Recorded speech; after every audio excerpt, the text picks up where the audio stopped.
প্রিয় শিক্ষার্থীরা, আশা করি সবাই ভালো আছো। আমরা বলেছিলাম যে নেক্সট ক্লাসে আমরা সক্রিয় পরিশোষণ নিয়ে আসব। তো আমরা আজকে সক্রিয় পরিশোষণ নিয়ে আলোচনা করলেও আমাদের আলোচনাটা সীমাবদ্ধ থাকবে লুন্ডিগড়ের মতবাদ। তোমরা জানো সক্রিয় পরিশোষণ হচ্ছে বিপাকীয় শক্তির সাহায্যে যে পরিশোষণ হয়। বিপাকীয় শক্তি মানে হলো এটিপি এবং NADPH2-র সাহায্যে যে পরিশোষণটা হয় সেটাই হলো সক্রিয় পরিশোষণ, এবং বিপাকীয় শক্তি ছাড়া যে পরিশোষণ হয় সেটা হলো নিষ্ক্রিয় পরিশোষণ। তো সক্রিয় পরিশোষণ আলোচনার আগে আমরা কিন্তু নিষ্ক্রিয় পরিশোষণ নিয়ে বেশ কয়েকটা ক্লাসে আলোচনা করেছি। আজকে আমরা নির্বিঘ্নে সক্রিয় পরিশোষণ নিয়ে আলোচনা করব। তো সক্রিয় পরিশোষণে যে কয়েকটা মতবাদ আছে তার মধ্যে উল্লেখযোগ্য হলো লুন্ডিগড় মতবাদ, লেসিথিন মতবাদ এবং প্রোটন অ্যানায়ন কো ট্রান্সপোর্ট। তো আমরা আমাদের আলোচনায় চলে আসি। লুন্ডিগড় মতবাদের আগে তোমাদেরকে আমার কিছু আলোচনার বিষয় আছে, আমরা সেই আলোচনাগুলিতে আসব। দেখো, আমাদের যেটা সম্পর্কে ধারণা থাকতে হবে সেটা হলো যে ঝিল্লির মাধ্যমে যে পরিবহন হয়, একটা কোষ, তার মধ্যে কোষের মধ্যে ঝিল্লি আছে, তাহলে এই ঝিল্লিটা পার হয়ে কিন্তু লবণকে কোষের অভ্যন্তরে প্রবেশ করতে হবে। তাহলে এই ঝিল্লির মাধ্যমে পরিবহনের কিন্তু কিছু প্রসেস আছে। তো সেই প্রসেসটা নিয়ে বিস্তারিত না বললেও তোমাদেরকে একটু আলোকপাত করে যাই। দেখো, ঝিল্লির মাধ্যমে পরিবহন প্রোটিনের মাধ্যমে হতে পারে, যেটাকে বলা হয় প্রোটিন ট্রান্সপোর্ট। তারপরে ব্যাপনের মাধ্যমে হতে পারে, আয়ন বিনিময়ের মাধ্যমে হতে পারে এবং আয়ন বাহকের মাধ্যমে হতে পারে। এই আয়ন বাহক নিয়েই আমাদের আলোচনা, যে এই আয়ন বাহকটার নাম হলো সাইটোক্রোম, যেটা লুন্ডিগড়ের মতবাদে আমরা সাইটোক্রোম সম্পর্কে পড়ব। এই সাইটোক্রোমটা কি? সাইটোক্রোম হচ্ছে একটা প্রোটিন, যেটা যুগ্ম প্রোটিন। আমরা জানি প্রোটিন হলো অ্যামাইনো অ্যাসিড দ্বারা গঠিত, অর্থাৎ অ্যামাইনো অ্যাসিডের পলিমার হলো প্রোটিন। তাহলে এই সাইটোক্রোমটা হলো এক ধরনের প্রোটিন, তবে এটা যুগ্ম প্রোটিন, অর্থাৎ তাতে প্রোটিন অংশ থাকবে এবং অপ্রোটিন অংশ থাকবে। এই অপ্রোটিন অংশটাকে বলা হয় প্রস্থেটিক গ্রুপ। তাহলে সাইটোক্রোম যে প্রোটিন, সে প্রোটিনের প্রস্থেটিক গ্রুপ থাকে হলো আয়রন পরফাইরিন। Iron porphyrin. তাহলে তোমরা নিশ্চয়ই বুঝতে পারছো আমি যে সাইটোক্রোম সম্পর্কে আলোকপাত করেছি। সাইটোক্রোমটা হলো হিম গ্রুপের, অর্থাৎ আয়রন যুক্ত একটা প্রোটিন, যে আয়রনটা ইলেকট্রন প্রদান এবং গ্রহণ করতে পারে। তারপরে দেখো, এই যে ঝিল্লির মাধ্যমে, তাহলে আমরা ঝিল্লির মাধ্যমে যে পরিবহনটা হবে, আমরা সেটার মধ্যে কাকে এনেছি? সেটার মধ্যে আমরা এনেছি হলো আয়ন বাহক, অর্থাৎ আমরা সাইটোক্রোমকেই আলোকপাত করেছি। বাকিগুলি কিন্তু আমাদের আলোচ্য বিষয় না। লুন্ডিগড় মতবাদটা আলোচনা করতে গেলে আমাদের সাইটোক্রোম লাগবে। তো এই আয়ন বাহক যে, অর্থাৎ সাইটোক্রোম বা আয়ন বাহক, সে কিভাবে পরিবহনটা করে? প্রথমে আয়নটা বাহকের সাথে যুক্ত হয়ে একটা আয়ন বাহক কমপ্লেক্স তৈরি করে। তারপরে সে আয়ন বাহক কমপ্লেক্সটা কোষের কাছাকাছি এসে একটা উৎসেচকের সাহায্যে সে আয়নটাকে কোষের ভেতরে ছেড়ে দেয়। তারপরে সে আবার নিষ্ক্রিয় অবস্থায় যখন উপনীত হয়, তখন আবার এটিপি উৎপাদনের মাধ্যমে সে সক্রিয় হয়, আবার সে আয়নের সাথে যুক্ত হয়, আয়ন বাহক কমপ্লেক্স তৈরি করে, তারপরে আবার সে আয়নটাকে কোষের ভেতরে এনে ছেড়ে দেয়। তাহলে আমি তোমাদেরকে কি আলোচনা করছি? আমি বলেছি যে ঝিল্লির মাধ্যমে যে পরিবহনটা হবে সেটা হবে সাইটোক্রোমের মাধ্যমে, এবং সাইটোক্রোমটা হলো একটা আয়ন বাহক, এবং এই আয়ন বাহকের কাজের ধরনটা আমি বলেছি যে বাহকের সাথে আয়নটা যুক্ত হয়ে একটা আয়ন বাহক কমপ্লেক্স তৈরি হবে, এবং সেটা ঝিল্লির মধ্য দিয়ে এসে যে কোষের ভেতরে সে তার আয়নটা পরিত্যাগ করবে। এখন আরেকটা প্রক্রিয়া সম্পর্কে বলি, ডিহাইড্রোজিনেজ বিক্রিয়া। ডিহাইড্রোজিনেজ, DED, ডি মানে কি? নাই, অর্থাৎ হাইড্রোজেন বিশ্লিষ্ট হওয়া। হাইড্রোজেন বিশ্লিষ্ট হয়ে প্রোটন এবং ইলেকট্রন, এই যে আমি এখানে একটা প্রোটন লিখেছি, প্রোটন এবং ইলেকট্রনে বিশ্লিষ্ট হওয়াটাই হলো ডিহাইড্রোজিনেজ বিক্রিয়া। আমি আরো একটু ধারণা দিয়ে লুন্ডিগড়ে যাব।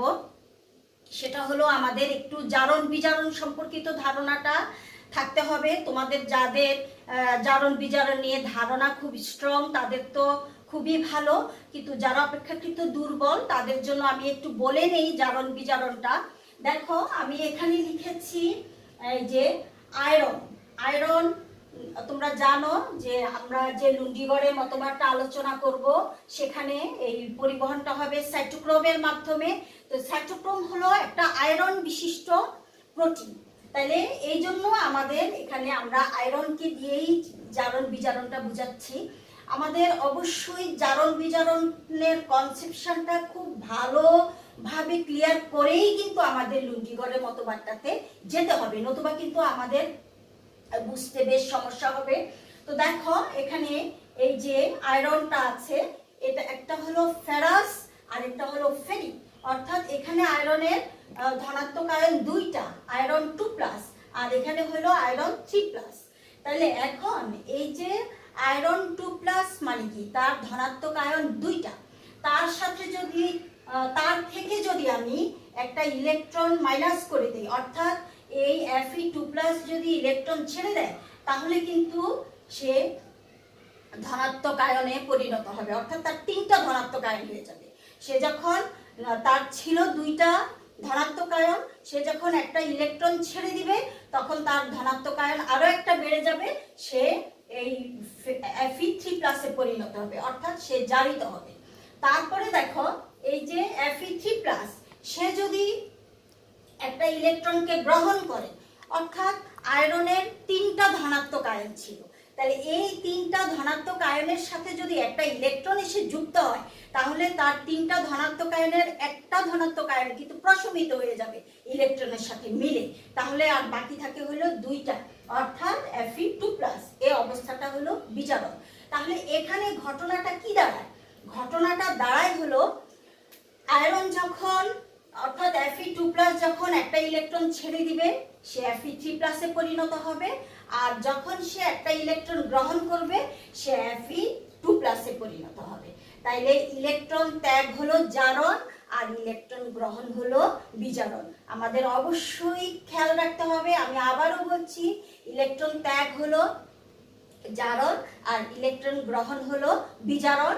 আমরা দেখো এই যে আয়রনটা সে ইলেকট্রন ত্যাগ করেছে, সে জারিত অবস্থায় উপনীত হলো, অর্থাৎ তার ধনাত্মক আয়ন 3টা হয়ে গেল, এবং আয়রনটা একটা ইলেকট্রন গ্রহণ করার কারণে তার কিন্তু এই যে ধনাত্মক আয়ন একটা কমে গেল, অর্থাৎ ইলেকট্রনের সাথে ধনাত্মক আয়নটা যুক্ত হয়ে তার একটা ধনাত্মক আয়ন কমে গেল, সে হয়ে গেল বিজারণ। অর্থাৎ এখানে এটা হলো Fe2+, এটা হলো Fe3+।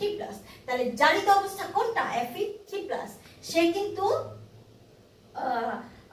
সে হলো তোমার জারিত অবস্থা, আর এটা হলো বিজারিত অবস্থা। এখানে আমি আরেকটু কথা বলি, এই দেখো এই যে তোমার Fe2+, তার যে ধনাত্মক আয়ন 2টা, তার সাথে কিন্তু অ্যানায়নও থাকবে 2টা। এটা আমাদের মনে রাখতে হবে। Fe যখন 3+, তখন তার সাথে অ্যানায়ন থাকবে 3টা, Fe2+, তার সাথে অ্যানায়ন থাকবে 2টা।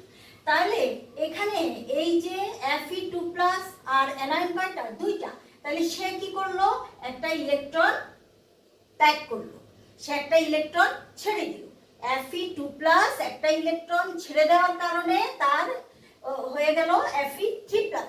তাহলে তার আগে ছিল কি Fe2+, এবং সেখানে অ্যানায়ন ছিল 2টা।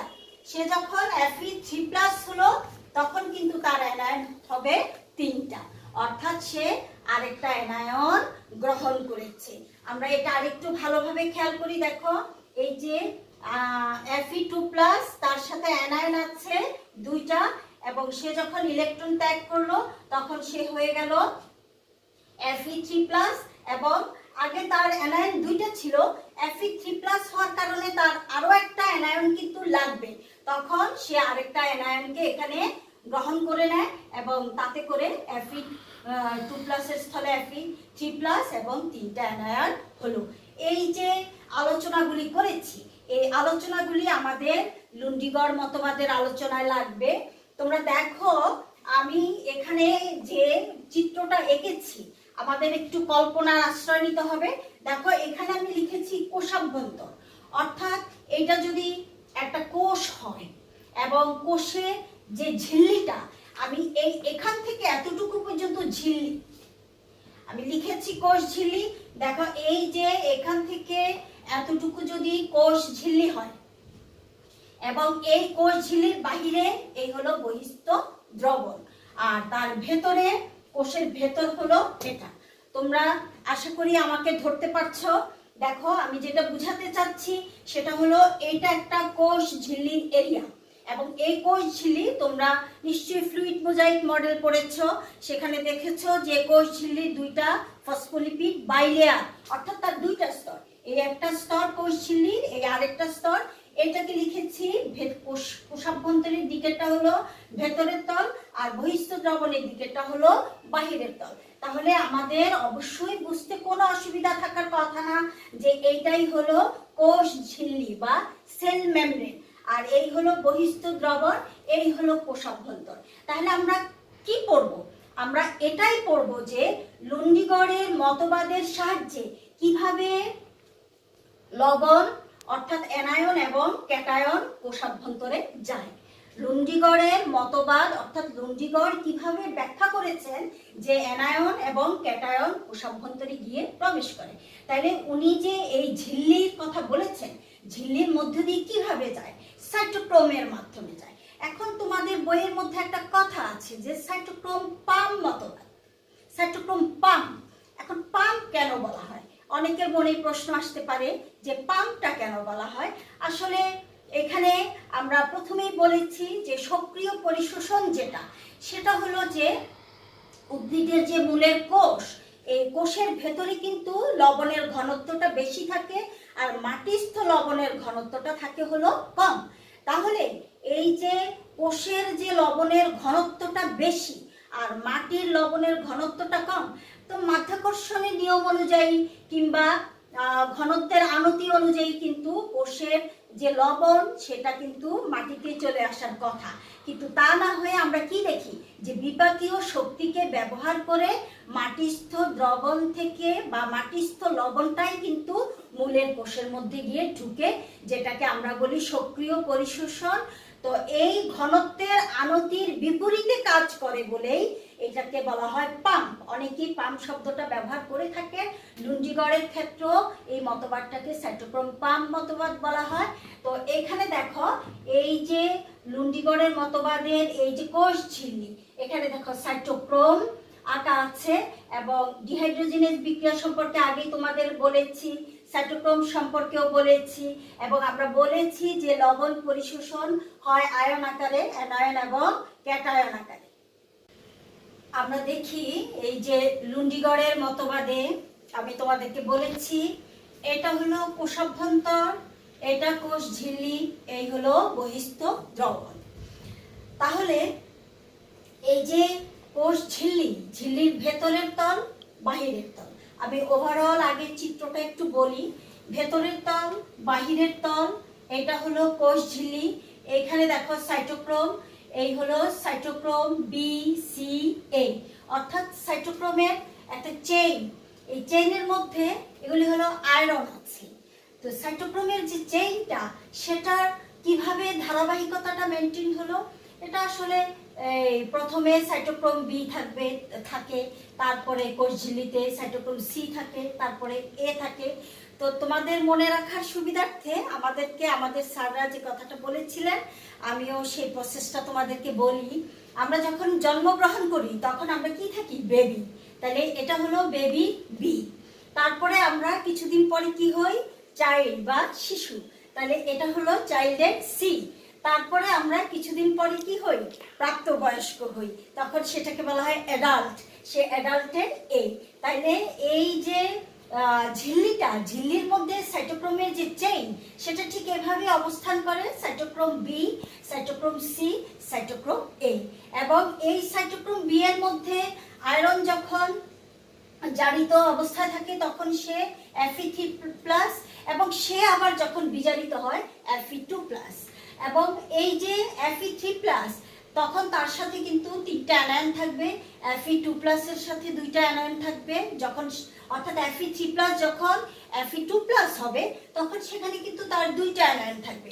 আবার যখন এরকম সাইটোক্রোম সি এর মধ্যে Fe যখন তিনটা ধনাত্মক আয়ন বিশিষ্ট অর্থাৎ ফেরিক, তখন তার সাথে তিনটা অ্যানায়ন। যখন সে ফেরাস তখন তার সাথে দুইটা অ্যানায়ন। একইভাবে সাইটোক্রোম এ তে যখন সে ফেরিক তখন সেখানে তিনটা অ্যানায়ন, যখন সে ফেরাস তখন সেখানে দুইটা অ্যানায়ন। তো এগুলি আমরা আসলে জানি, আমরা সায়েন্সের যারা স্টুডেন্ট তারা কিন্তু কম বেশি এগুলি জানি। তারপরেও তোমাদের বোঝার সুবিধার্থে আমি আবার তোমাদেরকে স্মরণ করাই দিচ্ছি।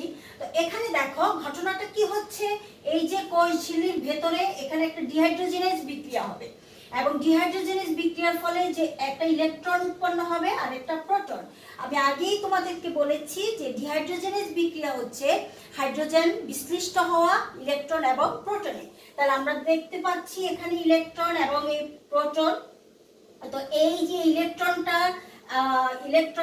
এই ডিরেকশনে অর্থাৎ তার যাত্রাপথ হলো এইভাবে, এভাবে সে এই এখানে আসার পর অর্থাৎ কোষের বাহিরের তলে আসে, আসার পরে এখানে সে এই ইলেকট্রনটা অক্সিজেন গ্রহণ করে এবং এদিক থেকে প্রোটন এসেও কিন্তু ইলেকট্রনের সাথে মিলিত হয় এবং অক্সিজেন ইলেকট্রনকে গ্রহণ করে, তারপরে উৎপন্ন হয় পানি।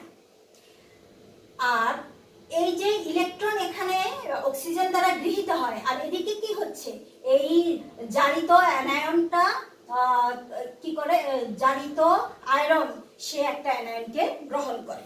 এখন এটা হলো আমি এমনিতে এখন তোমাদেরকে একটু ধারণা দিলাম, আসলে ব্যাপারটা আরো বুঝার আছে, আমি পর্যায়ক্রমে আসতেছি পরবর্তী প্রসঙ্গে। আমাদের দেখতে হবে এখানে এই যে ডিহাইড্রোজেনেজ বিক্রিয়ার ফলে যে ইলেকট্রনটা উৎপন্ন হয়, এখানে ইলেকট্রনের একটা ডিরেকশন অর্থাৎ ইলেকট্রন এই পথে আসবে, আর যে বহিস্থ দ্রবণ থেকে যে অ্যানায়নের ডিরেকশন বা অ্যানায়নের যাত্রাপথ হলো এটা। তাহলে ইলেকট্রনের যাত্রাপথ হলো এটা আর অ্যানায়নের যাত্রাপথ হলো এটা। তাহলে এখন আমরা একটু মাথা ঠান্ডা রেখে ব্যাপারটা বোঝার চেষ্টা করি। প্রথমেই দেখো কোষ ঝিল্লির ভেতরের তলে ডিহাইড্রোজেনেজ বিক্রিয়া হলো, কোষ ঝিল্লির ভেতরের তলে ডিহাইড্রোজেনেজ বিক্রিয়ার ফলে ইলেকট্রন উৎপন্ন হলো এবং প্রোটন উৎপন্ন হলো। এই ইলেকট্রনকে এই যে সাইটোক্রোম বি এর কে গ্রহণ করবে, জারিত অবস্থা অর্থাৎ Fe3+ গ্রহণ করবে ইলেকট্রনকে। Fe3+, এটা কিন্তু আমাদের মনে রাখতে হবে, এই যে ইলেকট্রনকে বারবার কে গ্রহণ করবে, Fe3+, অর্থাৎ আয়রনের জারিত অবস্থাটায় সেই ইলেকট্রনটা গ্রহণ করে সে বিজারিত হবে। খেয়াল করো, আমি আবারও বলি, এই যে ইলেকট্রনকে কে গ্রহণ করবে, ইলেকট্রনকে গ্রহণ করবে কিন্তু আয়রনের জারিত অবস্থা অর্থাৎ Fe3+।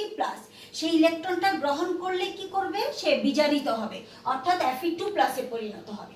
তাইলে ইলেকট্রন সাইটোক্রোম বি এর Fe3+ ইলেকট্রনটাকে গ্রহণ করলো, Fe3+ ইলেকট্রন গ্রহণ করে কিন্তু সে Fe2+ হয়ে গেল।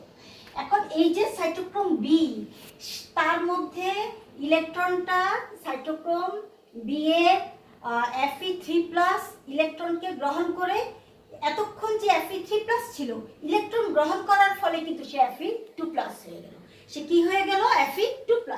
এখানে কিন্তু একটা জিনিস খেয়াল করো, এই যে ইলেকট্রন গ্রহণ করলো Fe3+, সে হয়ে গেল Fe2+। তাহলে Fe3+ যখন ছিল তখন এখানে অ্যানায়ন কিন্তু ছিল তিনটা, সে যখন ইলেকট্রন গ্রহণ করে Fe2+ হয়ে গেল তখন কিন্তু অ্যানায়ন তার থাকবে হলো দুইটা। তাহলে একটা বাড়তি অ্যানায়ন কি করবে, সে কোষের ভেতরের দিকে ঠেলে দিবে। যদিও এই প্রসঙ্গটা আমি অনেক পরে আসার কথা, আমি আগেই বলে ফেলেছি। আসলে লুন্ডিগড়ের মতবাদটা হলো এমন, একই সাথে অনেকগুলি ঘটনা ঘটে এবং পরপর ঘটতে থাকে।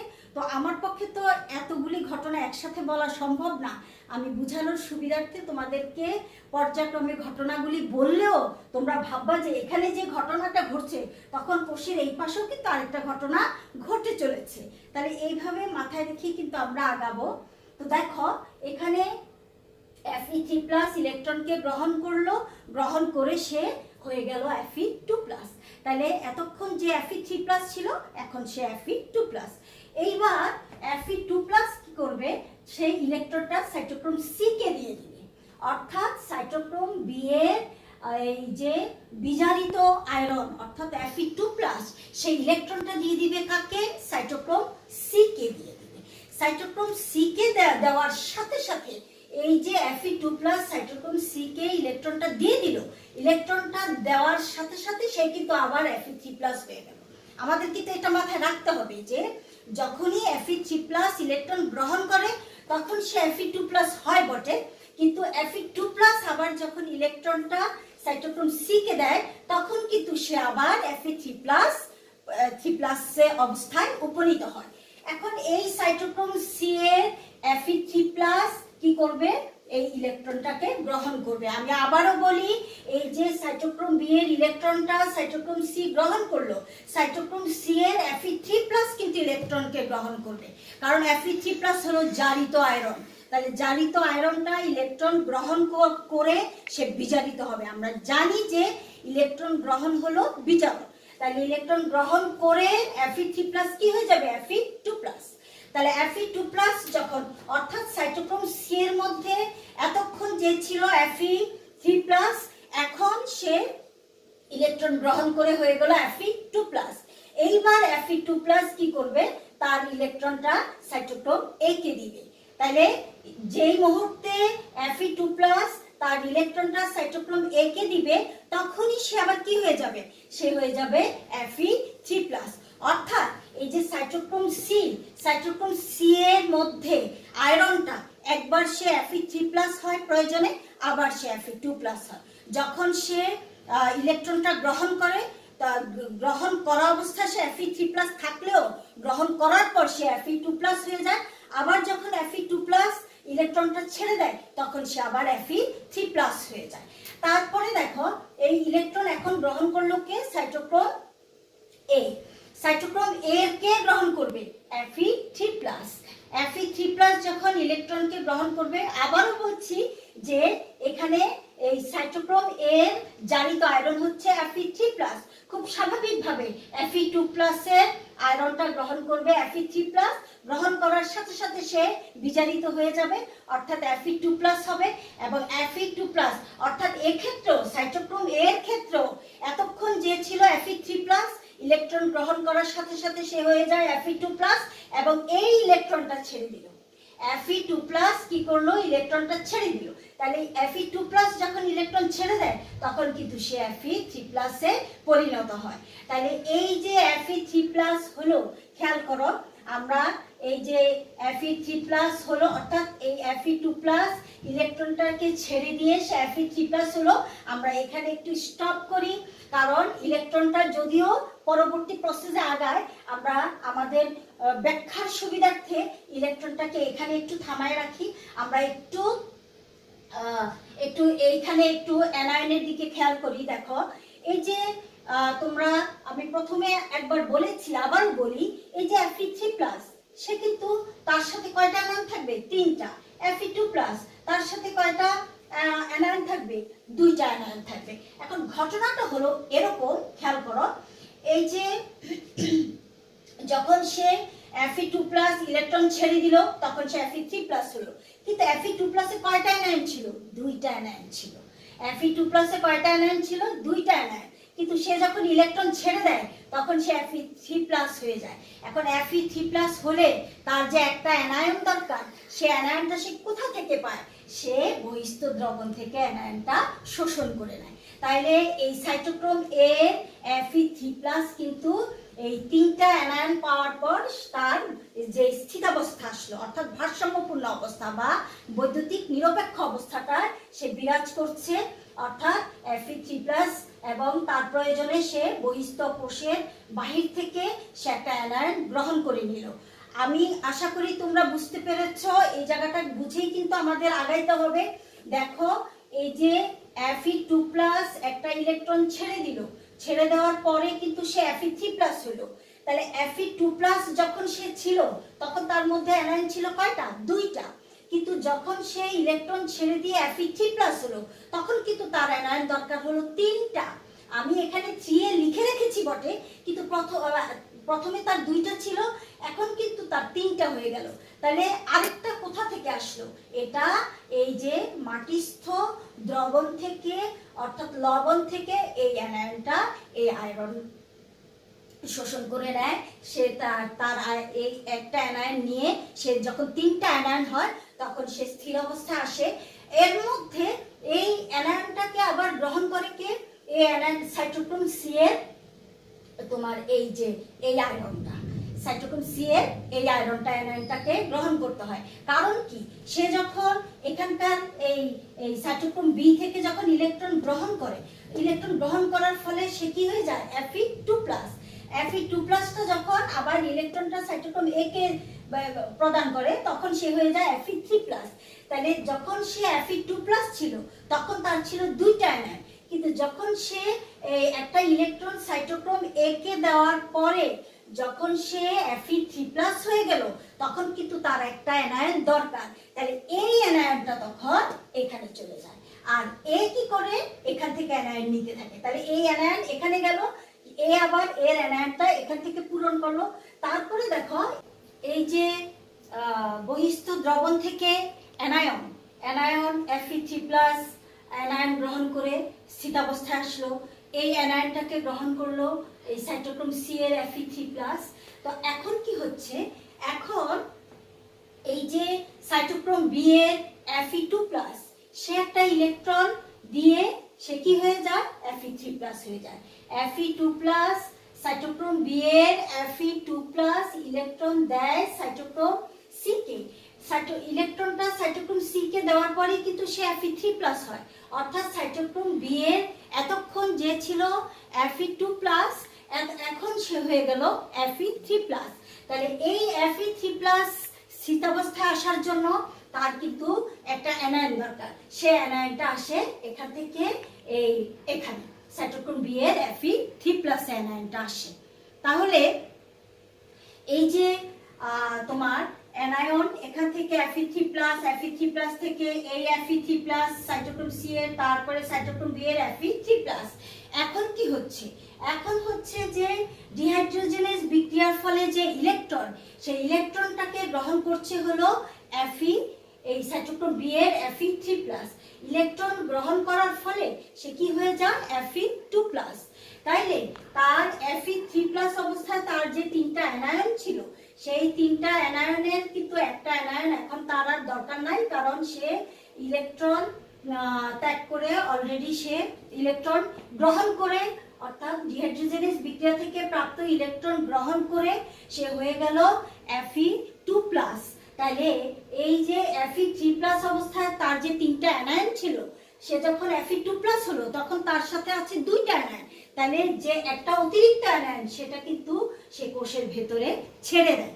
তাহলে ঘটনাটা কি দাঁড়াচ্ছে? আমি যদি এইভাবে দেখি, দেখো এই বহিস্থ দ্রবণ থেকে অ্যানায়নটা গ্রহণ করলো এই সাইটোক্রোম এর ফেরিক, তারপরে সেটা গ্রহণ করে সাইটোক্রোম সি এর ফেরিক, তারপরে সে অ্যানায়নটাকে গ্রহণ করে সাইটোক্রোম বি এর ফেরিক, এবং অবশেষে ডিহাইড্রোজেনেজ বিক্রিয়া থেকে ইলেকট্রন গ্রহণ করে সাইটোক্রোম বি এর ফেরিক সে যখন Fe2+ হয় তখন সে তার Fe2+ হওয়ার কারণে তার 2টা অ্যানায়ন লাগে, আর এখানকার অতিরিক্ত অ্যানায়নটা সে কোষের অভ্যন্তরে ছেড়ে দেয়। তাইলে এখন আমরা দেখতে পেলাম যে অ্যানায়নটা এভাবে কিন্তু কোষের ভেতরে ঢুকে গেল, এবং এই পরপর এই প্রক্রিয়ার কারণে এই যে অ্যানায়নটা কোষের ভেতরে জমে গেল, অনেকগুলি অ্যানায়ন, ধরো অনেকগুলি অ্যানায়ন জমে গেল, তাহলে এই জমে যাওয়ার কারণে এখানে একটা তড়িৎ রাসায়নিক বৈষম্যের সৃষ্টি হয়।